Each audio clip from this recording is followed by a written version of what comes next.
Now let us jump to the final voice submission. We have another unnamed submitter. Take it away, unnamed submitter.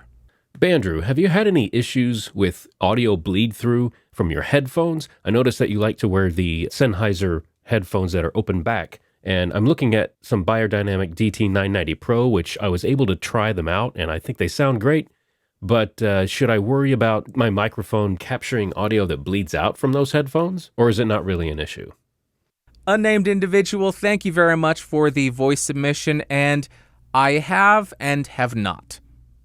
I do have one big issue with bleed.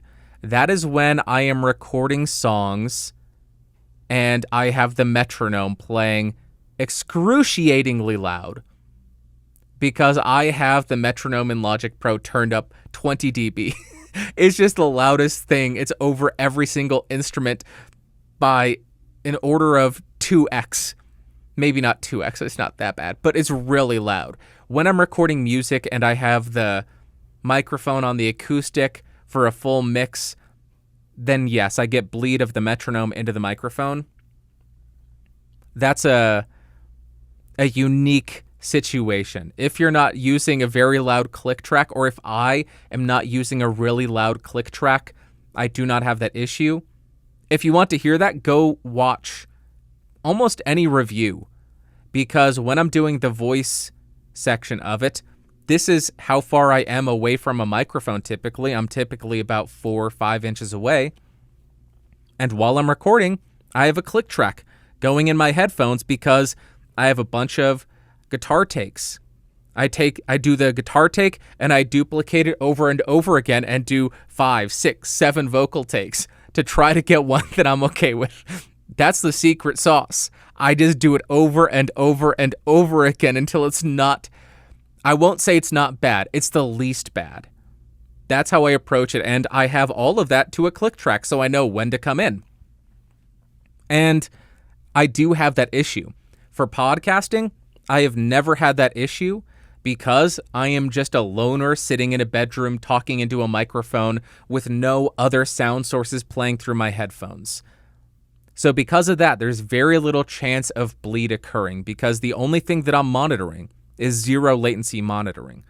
So I hear my voice a millisecond off, maybe, and the chances of my headphones bleeding audio into the microphone that is louder than my voice to make it obvious is, I would say, impossible. It's impossible unless even if I turn, I doubt that would happen. But to test this out, actually, I want to point out something else. Another reason, I don't monitor very loudly. I will initially just to make sure everything's sounding good, and then I'll just roll it back because I don't need to hear excruciating level the entire time that I'm recording. I know what I sound like.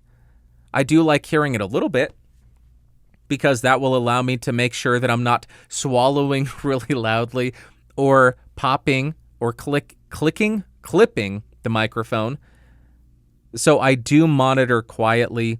I don't have any sound sources other than my voice. So I want to do a test here for you because I don't have people talking. I will just play some music. This is a song that I made. Must Love Karate is my pretend band. And this is Everybody Wants to Be Every Time I Die. All right, now I have the music coming out of the universal audio. I've set my headphone level to a level that I would monitor at. And I have made sure that I have muted my studio monitors because I just did this and I was looking at the meters thinking, oh my gosh, that's picking up a lot of bleed. Obviously, because it's playing out of the studio monitors right into the heckin' microphone, you dummy. I've fixed that. Now I'm just going to play this and see if it gets picked up by the microphone.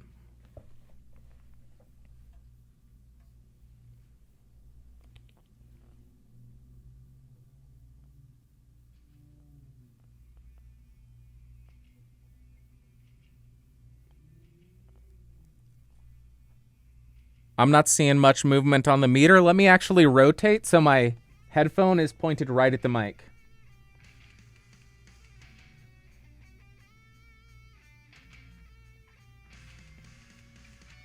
Okay, now I am going to push this to an uncomfortable level for me.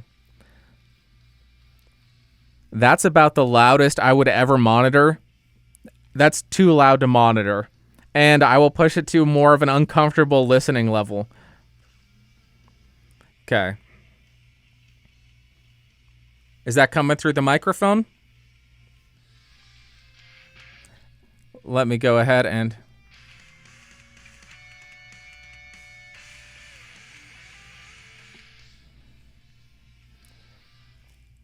So there you go. That is the test that I have for you, just playing loud music through my open back headphones to see if the RE20 picks it up. Obviously, that will not be 100% indicative of what you will experience because it will depend on how loud you monitor, what's going through your headphones while you're recording, many other things, your microphone placement, the microphone selection, all of that will play into it. But yeah, there you go.